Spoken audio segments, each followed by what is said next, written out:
નમસ્કાર મિત્રો, SYDLED course 4 આપણે અગાઉ પદ્ધતિશાસ્ત્રના બે પ્રકરણ જોઈ ગયા છે, એકમ 1 અને એકમ 4.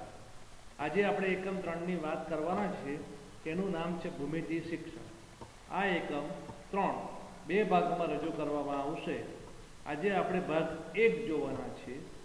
તમને ભૂમિતિ શિક્ષણ એકમના નામ પરથી જ તમને કે આ ચિત્રો કેટલાક આપ્યા છે એનો ખ્યાલ આવી જશે કે આ પ્રકરણમાં શાની વાત કરવામાં આવી હશે. ભૂમિતિ શિક્ષણ એટલે ભૂમિતિના જે આવતા પદ હોય એની બધી વાત આ પ્રકરણમાં કરવામાં આવી છે. તો આપણે ચાલો જોઈએ ભૂમિતિ શિક્ષણ ભાગ 1. ભૂમિતિ શિક્ષણની વાત કરવા જઈ રહ્યા છીએ તો સૌપ્રથમ ભૂમિતિ એટલે શું એનો અર્થ સમજી લઈએ, પછી આપણે આગળ ચાલીશું. ભૂમિતિ શબ્દ મૂળ સંસ્કૃત શબ્દો ભૂ અને મિતિ પરથી આવેલ છે. ભૂ એટલે પૃથ્વી, જમીન કે સપાટી, અને મિતિ એટલે માપન. આમ ભૂમિતિ એટલે સાદા અર્થમાં પૃથ્વી કે જમીનનું માપન. હવે પૃથ્વી પર મુખ્યત્વે 3 પ્રકારના આકારો જોવા મળે છે, આપણે જાણીએ જ છીએ. આપણે એનાથી પરિચિત હોતા નથી, માટે ખ્યાલ નથી આવતો કે 3 પ્રકારના આકારો જોવા મળે છે. તો આપણે એ જ જાણવાનું છે આ પ્રકરણમાં. પહેલું પ્રકરણ છે સુરેખ, એટલે કે એક પરિમાણીય વસ્તુ. બીજું છે સમતલ, એમાં જેમાં દ્વિપરિમાણીય હોય તેવી જે કંઈ વસ્તુ છે તે સમતલ. 3 ઘન, જેને 3 પરિમાણ ધરાવતી આકૃતિ છે, વસ્તુ છે, તેને ત્રિપરિમાણીય કહીશું. આ દરેકની વિગતે વાત આગળ આપણે શીખવાના જ છીએ.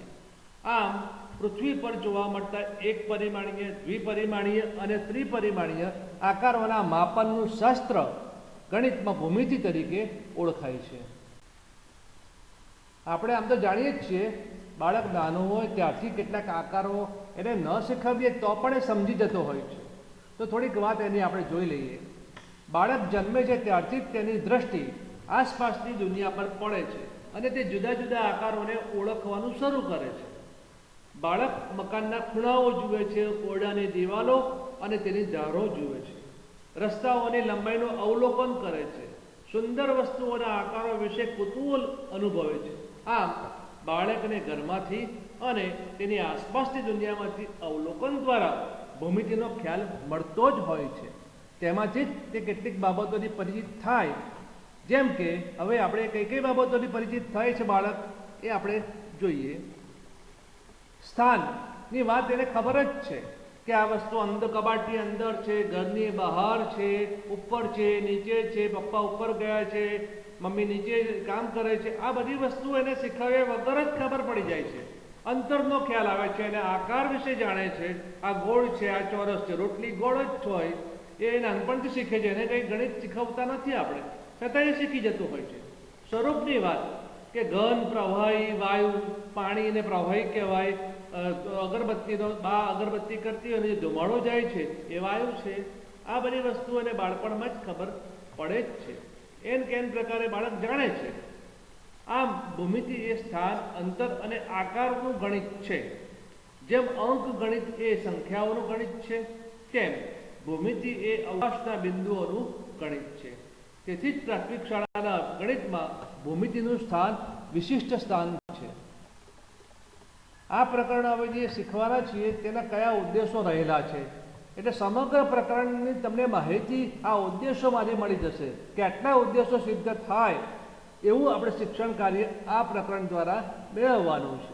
તો ઉદ્દેશ પહેલો, વાન હિલ્સના ભૌમિતિક ચિંતન સ્તર વિશે જાણે. આ તમારા માટે નવો શબ્દ છે, વાન હિલ્સ. એ આપણે જોઈશું અને આ પ્રશ્ન અવારનવાર પૂછાતો હોય છે, ખૂબ મહત્વનો પ્રશ્ન છે. બીજું છે દ્વિપરિમાણીય અને ત્રિપરિમાણીય સંદર્ભે આવતા ગાણિતિક શબ્દો જાણે. સમરૂપતા અને એકરૂપતા વિશે જાણે. આ શબ્દો તમે અત્યાર સુધી ભણીને આવ્યા છો ગણિત ભૂમિતિ, એમાં તમે જાણેલા જ નવા શબ્દો નથી, કોઈ નથી. આ બધા શબ્દોની તમે વાકેફ છો, કદાચ ભૂલી ગયા હોઈ શકે તો એ આપણે યાદ કરવાનું છે. ભૌમિતિક આકારો વિશે જાણે. ભૌમિતિક સાધનોની મદદથી ભૌમિતિક આકારોની રચના કરે. રચના પણ તમે 9મા 10મામાં ગણિત ભણીને આવ્યા છો, એમાં રચનાઓ તમે શીખેલા જ છો. તે બધી રચનાઓનો ઉપયોગ અહીંયા કરવાનો છે, પણ નાના પાયા જ છે. આપણે આ 6 થી 8 ધોરણના બાળકને હોય એ પ્રકારની આપણે આકૃતિઓની રચના કરવાની છે. જિયોજેબ્રા વિશે જાણે. આ એક ગણિતમાં સોફ્ટવેર છે, જિયોજેબ્રા એ ખૂબ ઉપયોગી છે. તેની વિશે આપણે માહિતી મેળવવાના છીએ. તો જિયોજેબ્રા વિશે જાણે. અને છેલ્લે સ્ટ્રો અથવા અન્ય વસ્તુઓની મદદથી અનેક સપાટીઓવાળા ઘન વિશે જાણે. ભૂમિતિનું માળખું આપણે જોઈ લઈશું. Structure of geometry. વ્યક્તિ પોતાની વાત, વિચાર સમજાવવા ક્રમિક અને તર્કબદ્ધ દલીલ કરે છે. ગણિત શિક્ષણ દ્વારા અધ્યયનમાં આવું કૌશલ્ય કેળવાય એ જરૂરી છે. આપણે ધોરણ 12 સુધીમાં અંકગણિત, બીજગણિત, ભૂમિતિ, આંકડાશાસ્ત્ર વગેરેનો અભ્યાસ કર્યો જ છે. ભૂમિતિ વર્ણનાત્મક છે અને તેમાં તાર્કિક દલીલ વડે પગથિયાવાર આગળ વધવાનું હોય છે. તર્કસંગત રજૂઆતના કૌશલ્યને કેળવવા ભૂમિતિ પ્રમાણમાં વધુ ઉપયોગી છે. ભૂમિતિમાં વિશિષ્ટ શબ્દ સમૂહો, પદો, પૂર્વધારણાઓ, અવ્યાખ્યાયિત પદો, વ્યાખ્યાઓ, પ્રમેયો, ઉપપ્રમેયો જેવી અનેકવિધ બાબતોનો સમાવેશ થાય છે. આપણે આ પ્રકરણમાં તેનો ખ્યાલ મેળવવાનો છે. હવે ભૂમિતિમાં કેટલાક શબ્દ સમૂહનો ઉપયોગ થતો હોય છે તે આપણે જોઈએ. વધારેમાં વધારે. વધારેમાં વધારેનો અર્થ એવો કરવાનો થાય, એક ઉદાહરણ સાથે સમજવા પ્રયત્ન કરીએ કે મારી પાસે વધારેમાં વધારે 5 બોલપેન છે. એનો અર્થ શું થાય કે મારી પાસે 5 બોલપેન અને 5 બોલપેન કરતાં ઓછી હોઈ શકે. વધારેમાં વધારે 5થી વધારે છે જ નહીં, 5 હોય અથવા 5 કરતાં ઓછી હોય. આ આપણે અર્થ કરવાનો છે. બીજું છે ઓછામાં ઓછું. મારી પાસે ઓછામાં ઓછી 5 બોલપેન છે. આપણે બધા સમજીએ જ છીએ એનો શું અર્થ થાય. ઓછામાં ઓછી 5 બોલપેન છે એનો અર્થ શું થાય કે મારી પાસે કંપાસ પેટીમાં 5 બોલપેન તો હોય જ, એના કરતાં વધારે પણ હોઈ શકે, પણ ઓછામાં ઓછી 5 તો મારી પાસે હોય જ. આ અર્થ આપણે કરવાનો છે. એક અને માત્ર એકની વાત કરતા હોય તો આપણે એક ઉદાહરણ આવું એક સમજી શકીએ કે 2 રેખાઓ એક અને માત્ર એક જ બિંદુમાં છેદે છે. કોઈ પણ 2 રેખા લેશો અને તમે એને બંને તમે છેદશે તો એક અને માત્ર એક જ બિંદુમાં છેદે, બીજા કોઈ બિંદુમાં છેદી શકે નહીં. કેટલાક શરતી વિધાનોનો ભૂમિતિ શિક્ષણમાં ઉપયોગ થતો હશે. જો આમ થાય તો આમ થાય. દ્વિશરતી વિધાનો, જો આમ થાય તો અને તો જ આ પ્રમાણે થાય. આવી જે વાત આવતી હોય છે એ ભૂમિતિના કેટલાક શબ્દ સમૂહોની વાત છે. બીજી વાત એમાં પદ વિધિ આવે છે, ટર્મ્સ. દરેક વિધાનમાં પદ હોય છે અને પદોના ચોક્કસ અર્થ હોય છે. પદોના અર્થને બરાબર સમજવા જરૂરી હોય છે. અહીં આ સ્લાઇડમાં તમને ઘણા 1 માર્કના સવાલ મળી શકે એમ છે, તો દરેક સવાલ વિચારજો અને નોટમાં નોંધજો અને સમજવા પ્રયત્ન કરજો. હવે પદના કેટલા પ્રકાર છે તો તમને આનો જવાબ અહીંયા મળી શકે. પદના 2 પ્રકાર છે, એક વ્યાખ્યાયિત પદ અને બીજું અવ્યાખ્યાયિત પદ. અવ્યાખ્યાયિત પદ કોને કહેવાય એ પ્રશ્ન મનમાં થાય તો જે પદની વ્યાખ્યા આપીને સમજાવી શકાતા હોય એવા પદને વ્યાખ્યાયિત પદ કહેવાય. એની ચોક્કસ વ્યાખ્યા હોય. કોઈ પણ વ્યક્તિને પૂછો તો આ જ એની વ્યાખ્યા કહે તો એવી ચોક્કસ વ્યાખ્યા હોય તેને વ્યાખ્યાયિત પદ કહેવાય. હવે વ્યાખ્યાયિત પદના ઉદાહરણ આપો તો આપણે અહીંયા ઉદાહરણ છે રેખાખંડની ચોક્કસ વ્યાખ્યા હોય છે. કિરણ, ખૂણો, ત્રિકોણ, 3 બાજુવાળી બંધ આકૃતિને ત્રિકોણ જ કહેવાય. એ કોઈ પણ જગ્યાએ પરદેશમાં જઈને પૂછો કે ગમે તે જઈને પૂછો તો ત્રિકોણ એટલે કે 3 બાજુઓથી બનતી બંધ આકૃતિ એને ત્રિકોણ કહેવાય. તો આ બધા વ્યાખ્યાયિત પદના ઉદાહરણ છે. જ્યારે અવ્યાખ્યાયિત પદ કોને કહેવાય તો એનો અર્થ પણ સમજી લઈએ. અવ્યાખ્યાયિત, જેની વ્યાખ્યા આપી શકાય તેવા ન હોય એવા પદને અવ્યાખ્યાયિત પદ કહેવાય. રેખા, બિંદુની વ્યાખ્યા આપો, આવું ક્યારેય પૂછાય નહીં. બિંદુ એટલે સમજી જ લેવાના, આ ટપકું કરેલું છે એને બિંદુ જ કહેવાય, એની વ્યાખ્યા ન હોઈ શકે. અવકાશ, સમતલ, આ બધા એ અવ્યાખ્યાયિત પદના ઉદાહરણ છે. હવે ભૂમિતિમાં પૂર્વધારણાઓની વાત કરવામાં આવે છે કે જે વિધાનો સરળ અને સહજ હોય કે જેને સાબિત કરવાની જરૂર નથી. જે સત્યોને સાબિતી વગર સ્વીકારી લેવામાં આવે છે તે વિધાનોને કે સત્યોને પૂર્વધારણા કહેવામાં આવે છે.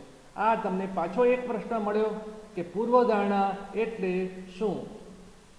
જેની વ્યાખ્યા આપવાની હોતી નથી, જે સાબિત કરવાની પણ જરૂર નથી, સત્યોને સ્વીકારી લેવામાં આવે છે, તેવા સત્યોને પૂર્વધારણા કહેવામાં આવે છે. ઉદાહરણ તરીકે અવકાશ બિંદુઓનો ગણ છે. આ સ્વીકારી લેવાની વાત છે, સાબિતી આપો, એને માટે કોઈ સાબિત કરવાની જરૂર રહેતી નથી. તો આ પૂર્વધારણાની વાત આપણે સમજી ગયા પછી હવે જોઈએ આપણે વ્યાખ્યાઓની વાત કરીએ. તો ગણિત શિક્ષણમાં વ્યાખ્યા મહત્વનું સ્થાન ધરાવે છે. વ્યાખ્યા એટલે એવા પદ કે શબ્દ સમૂહ કે જે વિશિષ્ટ અને ચોક્કસ અર્થ ધરાવે છે. કોઈ પણ સ્થળે અને કાળે સ્પષ્ટતા નિશ્ચિત હોય છે, સાચી હોય છે. વ્યાખ્યા વિશે દરેક એક સમાન અર્થ દર્શાવે છે. આગળ વાત કરી તે પ્રમાણે ઉદાહરણ તરીકે જોઈએ તો ખૂણો, ત્રિકોણ, ક્ષેત્રફળ, ઘનફળ આ બધાની ચોક્કસ વ્યાખ્યા હોય છે. કોઈ દ્વિપરિમાણ આકારે સમતલમાં રોકેલ જગ્યાના માપને ક્ષેત્રફળ કહે છે. પાછો સવાલ આવ્યો, ક્ષેત્રફળ એટલે શું? તો આ એનો જવાબ મળશે કે કોઈ દ્વિપરિમાણ એટલે શું? બે જ પરિમાણ ધરાવતી આકૃતિ, એટલે કે કાગળનો ટુકડો એ લંબાઈ અને પહોળાઈ રોકે છે. એને ટેબલ ઉપર મૂકો અને ટેબલ ઉપર જે જગ્યા રોકે છે તેને કાગળનું ક્ષેત્રફળ કહે છે. કાગળ લંબચોરસ કાગળ હોય તો એ લંબાઈ અને પહોળાઈ ધરાવે છે, બે પરિમાણ ધરાવે છે એમ આપણે કહી શકશું. અને બે પરિમાણવાળી આકૃતિ હોય તો એ જે જગ્યા રોકે છે તેના માપને ક્ષેત્રફળ કહેવાય.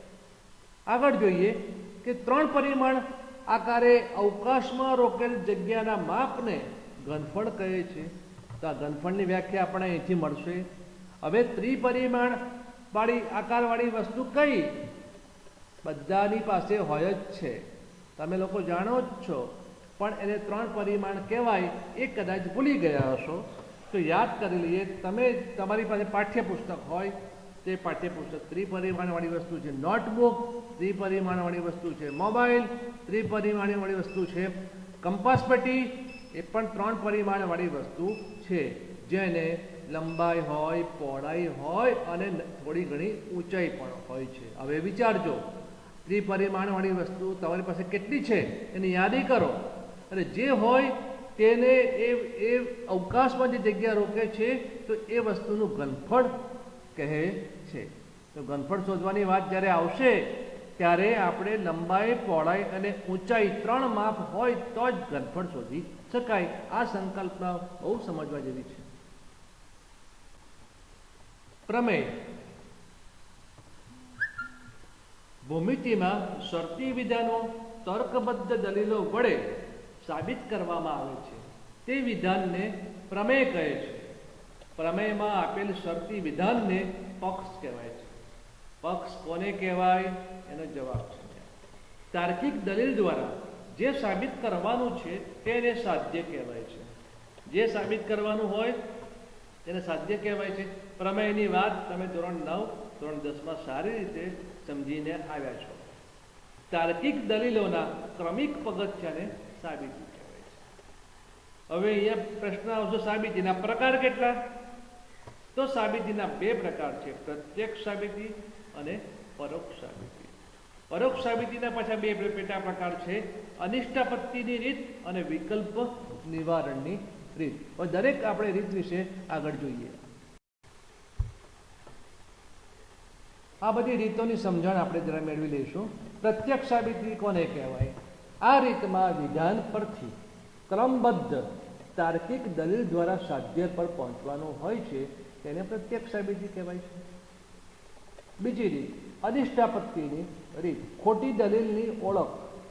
આ રીતમાં જે સાબિત કરવાનું છે તે સત્ય નથી તેમ ધારવામાં આવે છે. જરા વાત તમને જુદી લાગશે. જે સાબિત કરવાનું છે તે સત્ય નથી, સાચું નથી એમ ધારીને જ આપણે પ્રમેયની શરૂઆત કરવાની છે. તો આ ધારણા પર વ્યાખ્યા, પૂર્વધારણા, પ્રમેયો અને અન્ય પરિમાણોની મદદથી દલીલ કરવામાં આવે છે. પરિણામ જે મળે તે પક્ષથી વિરુદ્ધ હોય છે. આથી આપણી ધારણા ખોટી છે અને સાબિત કરવાનું વિધાન સત્ય છે તેમ સ્વીકારવામાં આવે છે. આપણે જે ધારેલું એ વાત ખોટી છે, એનો મતલબ કે એની જે સાબિત કરવાનું વિધાન એ સત્ય છે એમ આપણે સ્વીકારવાની વાત અહીંયા કરેલી છે. આગળ જોઈશું વિકલ્પ નિવારણની રીત. સાધ્ય માટે જુદા જુદા વિકલ્પો વિચારાય છે. દરેક વિકલ્પની ચકાસણી કરવામાં આવે છે. પક્ષની વિરુદ્ધનો જે વિકલ્પ છે તે શક્ય ન બને અને છેલ્લે બાકી રહેતો વિકલ્પ સત્ય છે તેમ સ્વીકારાય છે. આ રીતને વિકલ્પ નિવારણની રીત કહે છે. સાદી ભ્રમણા, તર્ક દોષ. કેટલીક બાબતો પ્રથમ નજરે સાચી લાગે પણ પછીથી ચકાસણી કરતા ખોટી જણાય તો આવી બાબતોની સમજને ભ્રમણા અથવા તો તર્ક દોષ કહેવામાં આવે છે. હવે આપણે જે પહેલો જ હેતુ હતો વાન હિલ્સની વાત કરેલી ભૌમિતિક ચિંતન સ્તર, તેની વાત આપણે કરવાના છે. વાન હિલ્સ, પિયરે એમ વાન હિલ્સ. અહીંયા એમનો ફોટો તમને બતાવવામાં આવ્યો છે. હવે એ વાન હિલ્સની પ્રાથમિક માહિતી પહેલાં મેળવીએ. પિયરે વાન હિલ્સ નેધરલેન્ડના ગણિતશાસ્ત્રી હતા. વાન હિલ્સ ક્યાંના રહેવાસી હતા? તો કે નેધરલેન્ડના હતા. નેધરલેન્ડના ગણિતશાસ્ત્રી હતા. તેઓ બાલ મંદિરમાં શિક્ષક હતા અને તેમણે ગણિતમાં ભૂમિતિના ભૌમિતિક આકારો સંબંધી ક્ષેત્રમાં નોંધપાત્ર યોગદાન આપેલ છે. તેઓ જ્યારે વિદ્યાર્થીઓને સ્કૂલમાં ભૂમિતિનું શિક્ષણ આપતા હતા ત્યારે નોંધ્યું હતું કે તેમના વિદ્યાર્થીઓને ભૂમિતિ શીખવવામાં ખૂબ મુશ્કેલી પડે છે. તેમની આ મુશ્કેલીએ તેમને ભૂમિતિમાં વૈચારિક સ્તર આધારિત થિયરી વિકસાવવામાં મદદ કરી. તેમણે નોંધ્યું કે ભૂમિતિ શીખતી વખતે વિદ્યાર્થીઓ જે વસ્તુને ઓળખતા હોય, પહેલેથી પરિચિત હોય તેવી આકૃતિઓની જ ભૌમિતિક સાબિતીઓ લખી શકે છે. જે જાણતા હોય તેને આધારે સાબિતી લખી શકે છે. એ અનુભવને અંતે એમણે સાબિત કર્યું. વાન હિલ્સ માનતા હતા કે ભૂમિતિમાં લેખિત સાબિતી આપવા માટે પ્રમાણમાં ઊંચા વૈચારિક સ્તરની જરૂર પડે છે અને ઘણા વિદ્યાર્થીઓને ચોક્કસ ભૌમિતિક સિદ્ધાંતોને શીખવા માટે નીચા વૈચારિક સ્તરના ઘણા બધા અનુભવોની જરૂર પડતી હોય છે. વાન હિલ્સનો સિદ્ધાંત શિક્ષકોને વર્ગખંડમાં ભૂમિતિનું શિક્ષણ કઈ રીતે આપવું તેનું સરળ માર્ગદર્શન પૂરું પાડે છે. આપણે આગળ જોઈશું ભૂમિતિનું શિક્ષણ કયા સ્તરથી શરૂ કરવું જોઈએ.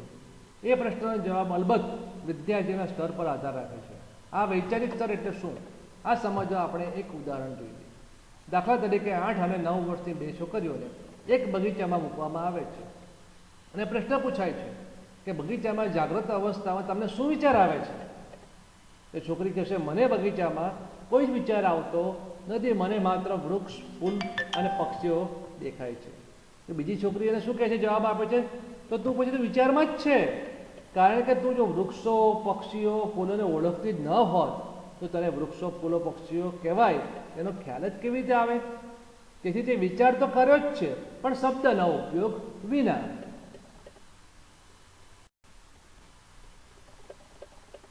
આમ ઉપરના ઉદાહરણ પરથી આપણે કહી શકીએ કે જે વસ્તુઓથી આપણે પ્રથમથી જ પરિચિત હોઈએ તેવી વસ્તુને આપણે કોઈ પણ શબ્દોના ઉપયોગ વિના વિચારી લઈએ છીએ અને ઓળખી લઈએ છીએ. વાન હિલ્સ આને પ્રારંભિક ચિંતન કહે છે. પ્રારંભિક ચિંતન એટલે શું? જેને બીજા શબ્દોમાં અશાબ્દિક ચિંતન પણ કહી શકાય. અશાબ્દિક ચિંતનનું પણ ચોક્કસ મહત્વ છે. મોટા ભાગમાં સામાન્ય વિચારોના મૂળમાં અશાબ્દિક ચિંતન જ રહેલું છે. શબ્દ વગરનો વિચાર એટલે અશાબ્દિક ચિંતન, અને મોટાભાગના નિર્ણયો આ પ્રકારના ચિંતનોમાંથી જ ઉદ્ભવે છે. આપણે વસ્તુઓને શબ્દ વિના ઓળખી લઈએ છીએ. આપણે જાણીતી વ્યક્તિઓના ચહેરાઓ પણ શબ્દનો ઉપયોગ વિના જ ઓળખી કાઢીએ છીએ.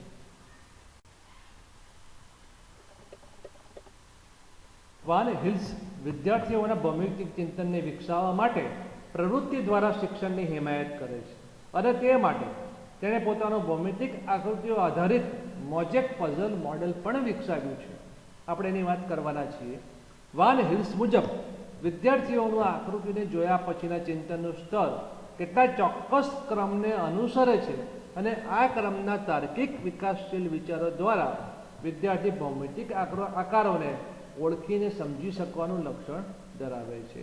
વાન હિલ્સના મતાનુસાર વિદ્યાર્થીઓનું ભૌમિતિક ચિંતન સ્તર નીચે આપેલા 5 ક્રમમાં વિકાસ પામે છે તે આપણે જોઈએ. અહીં તમને વાન હિલ્સનું ભૌમિતિક ચિંતન સ્તર આપ્યું છે. 5 સ્તરની વાત કરી છે. તો પહેલું છે દ્રશ્ય સ્તર, બીજું છે વિશ્લેષણ સ્તર, ત્રીજું અનૌપચારિક તારવણીનું સ્તર, ઔપચારિક તારવણીનું સ્તર અને યથાર્થતા. તો આ વાન હિલ્સનું ભૌમિતિક ચિંતન સ્તર પૂછે તો આ આકૃતિ દોરવી જરૂરી છે. માટે આ આકૃતિ બરાબર સમજી લેજો. આમાં કોઈ ફેરફાર કરવાનો હોતો નથી. જે ચોક્કસ ક્રમ છે એક ચોક્કસ ક્રમમાં જ લખાવી જરૂરી હોય છે. આપણે જે વાત 5 સ્તરની કરી છે તેનું વિગતે અહીંયા વર્ણન કરવામાં આવ્યું છે. જો તમને પરીક્ષામાં 2 માર્ક્સનો સવાલ પૂછાય તો વાન હિલ્સનું ભૌમિતિક ચિંતન સ્તર સમજાવો તો આકૃતિ દોરશો અને વાન હિલ્સની પ્રાથમિક થોડીક વાત લખશો પ્રસ્તાવના તો એ ચાલશે. પણ 4 માર્કનો પ્રશ્ન પૂછાતો હોય વાન હિલ્સનું ભૌમિતિક ચિંતન સ્તર જણાવો ત્યારે સમજી લેજો મિત્રો કે એની વાન હિલ્સની પ્રસ્તાવના કરવી પડશે, આકૃતિ પણ દોરવી પડશે અને આ વર્ણન પણ આખું કોષ્ટક દ્વારા આપ્યું છે તેની સમજણ લખવી પડશે. માટે આ પણ 5 લેવલની વાત છે. દ્રશ્ય સ્તર, વિશ્લેષણ સ્તર, અનૌપચારિક તારવણી સ્તર, ઔપચારિક તારવણી સ્તર અને યથાર્થતા. તો બરાબર અભ્યાસ કરી લેજો, સમજી લેજો અને આ પ્રમાણે જવાબ લખવાનો આપણે થશે. હવે અગાઉ આપણે વાત કરી ગયેલા કે દ્વિપરિમાણીય વસ્તુ અને ત્રિપરિમાણીય આકારોની વાત કરી લીધેલા તેની હવે વિગતે અહીંયા સમજણ મેળવવાની છે આપણે. પરિમાણ એટલે વસ્તુની સ્થિતિ નિર્દેશ કરતો એક ભાગ. બીજા શબ્દોમાં કહીએ તો કોઈ ચોક્કસ દિશામાં લંબાઈ, પહોળાઈ અને ઊંચાઈ કે ઊંડાઈના સંદર્ભમાં કંઈક હોવા અંગેનું માપ એટલે પરિમાણ. પરિમાણ એટલે શું એ વિચારજો. વસ્તુના સંદર્ભમાં જેમ પરિમાણોની સંખ્યા વધે તેમ તે વસ્તુની સ્થિતિ અંગેની સ્પષ્ટતા પણ વધે છે. દાખલા તરીકે રેખાખંડ એ લંબાઈ કે પહોળાઈ જેવું એક જ પરિમાણ ધરાવે છે. સમતલ એ લંબાઈ અને પહોળાઈ જેવા 2 પરિમાણો ધરાવે છે, જ્યારે સમઘન જેવી આકૃતિ લંબાઈ, પહોળાઈ અને ઊંચાઈ જેવા 3 પરિમાણો ધરાવે છે. હવે આપણે કેટલાક શબ્દો બિંદુની સમજ મેળવીશું. બિંદુની વ્યાખ્યા નથી એ આગળ આપણે વાત કરી ગયા છે. તો આ ટપકું હોય એને બિંદુ કહેવાય, એ માત્ર સ્થિતિ જ છે. એને પરિમાણ કેટલા? તો શૂન્ય પરિમાણ. બિંદુ કોઈ પરિમાણ ધરાવતું નથી. એ લંબાઈ નથી, એને પહોળાઈ, તો એને કોઈ પરિમાણ હોતું નથી. બિંદુને આપણે ટપકા સ્વરૂપે જોઈ શકીએ છીએ. તેને કોઈ કદ, આકાર કે માપ હોતા નથી અને તેની માત્ર સ્થિતિ જ હોય છે અને બિંદુને કોઈ પરિમાણ પણ નથી. હવે રેખાખંડ વિશે સમજશું. આ એ અને બી વચ્ચે એક રેખાખંડ દોરેલો છે, લીટી દોરેલી છે, એને રેખાખંડ કહેવાય. તો રેખાખંડને લંબાઈ જેવું એક જ પરિમાણ હોય છે. રેખાખંડ પર કોઈ એક બિંદુનું સ્થાન શોધવા માત્ર એક જ કિંમતની જરૂર પડે છે. માટે રેખાખંડ એક પરિમાણવાળી વસ્તુ છે. આમ રેખા, રેખાખંડ અને કિરણ વગેરે એક પરિમાણીય છે. પૂછાય ઘણીવાર કે એક પરિમાણીય ના ઉદાહરણ આપો, દ્વિપરિમાણીયના ઉદાહરણ આપો. તો તમારી પાસે આ ઉદાહરણનો જવાબ અહીંયા છે જ કે એક પરિમાણીય તો રેખા, રેખાખંડ અને કિરણ એ એક પરિમાણીય ધરાવે છે. સમતલની વાત કરશું. અહીંયા એક આકૃતિ આપી છે. સમતલમાં એક વસ્તુ છે ચોરસ આકારની. તો એ શું ધરાવે છે? તો લંબાઈ પણ ધરાવે છે, એને પરિમાણ 1 કહીશું, અને પહોળાઈ છે એને પરિમાણ 2 કહીશું. લંબાઈ અને પહોળાઈ ધરાવે. અહીં ચોરસ છે, લંબચોરસ આકાર હોય તો લંબાઈ અને પહોળાઈ અલગ અલગ હોઈ શકે. આ ચોરસ ભલે હોય પણ એને લંબાઈ ને પહોળાઈ છે, બધી બાજુ સરખી હોવાને કારણે આપણે લંબાઈ જ કહીએ છીએ, પણ લંબાઈ અને પહોળાઈ તો ધરાવે છે. તો તે આ સમતલની વાત છે. હવે ઉપર મુજબની લંબચોરસીય સમતલીય આકૃતિ લંબાઈ અને પહોળાઈ જેવા 2 પરિમાણો ધરાવે છે. માટે તે દ્વિપરિમાણીય આકૃતિઓ છે. કેટલાક જાણીતા આકારો જેવા કે ચોરસ, ત્રિકોણ, વર્તુળ વગેરે દ્વિપરિમાણીય આકૃતિઓ છે. દ્વિપરિમાણીય આકૃતિઓના ઉદાહરણ આપો.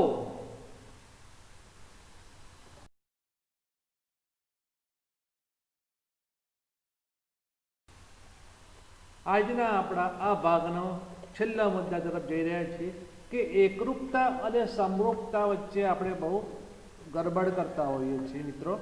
એકરૂપ આકૃતિ કોને કહેવાય, સમરૂપ આકૃતિ કોને કહેવાય, એ સંકલ્પના બરાબર આજે આપણે સ્પષ્ટ કરવાના છીએ. તો પહેલાં આપણે એકરૂપતાની વાત સમજી લઈશું, ત્યારબાદ સમરૂપતાની વાત સમજી લઈશું. એકરૂપતાની વ્યાખ્યા સમજી લઈએ. પહેલાં એકરૂપ આકૃતિઓ એટલે કે એવી આકૃતિઓ કે જેમના આકાર અને ક્ષેત્રફળ સમાન હોય, આકાર પણ સરખો હોય અને એને રોકેલી જગ્યાનું માપ પણ સરખું હોય. બંને વસ્તુને ધ્યાનમાં રાખવાની છે મિત્રો, આકાર અને ક્ષેત્રફળ આ બંને સમાન હોય તો તેવી આકૃતિઓને આપણે એકરૂપ આકૃતિ કહીશું. અને એને સંકેત છે બરાબરનું નિશાની કરીએ છીએ તેવું, અને એના ઉપર ટ લખવાનો છે. એકરૂપતાનો સંકેત બરાબરનું ચિહ્ન, જેમ આપણે દાખલામાં બરાબર કરીએ છીએ તે બરાબર, અને એની ઉપર આડો ટ તમે જોઈ શકો છો. આ રીતે એને સંકેતમાં દર્શાવી શકાતું હોય છે. અહીં બે આકૃતિઓ આપી છે અને આપણે એકરૂપતાની સમજણ વધારે સ્પષ્ટ કરવા માટે પ્રયત્ન કરશું. કોઈ બે રેખાખંડો સમાન લંબાઈ ધરાવતા હોય તો તેને એકરૂપ રેખાખંડો કહેવાય છે. લંબાઈ સરખી, બરાબર, જે બંધ આકૃતિના વિવિધ પરિમાણોના માપ પણ સમાન હોય તે એકરૂપ આકૃતિઓ કહેવાય છે.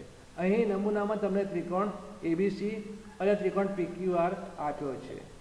રેખાખંડ એબીનું માપ અને રેખાખંડ પીક્યુનું માપ સરખું બતાવ્યું છે. આકૃતિમાં એક એક લીટી દર્શાવી છે. એનો મતલબ કે એ બાજુઓના માપ સરખા છે. નીચે રેખાખંડ બીસી પર બે લીટી દર્શાવી છે. એનો મતલબ એ અને ક્યુઆર બે લીટીવાળો બાજુ સરખી છે. એ જ પ્રમાણે રેખાખંડ એસી અને રેખાખંડ પીઆર ના માપ સમાન છે એવું આપણે સ્પષ્ટ કરી શકીએ છીએ. આગળ વધુ જોઈશું કે એનો ખૂણો એ એબીસીનો અને ખૂણો પી નું માપ સરખું હોવું જોઈએ.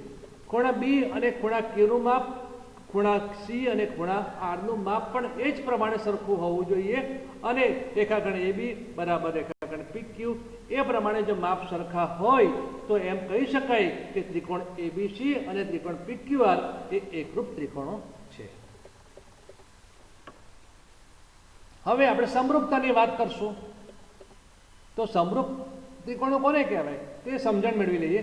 જ્યારે કોઈ બે સમતલીય આકૃતિના આકાર સમાન હોય પણ તેમના ક્ષેત્રફળમાં તફાવત હોય ત્યારે તે સમરૂપ આકૃતિઓ કહેવાય છે. સમજાઈ ગયું ને?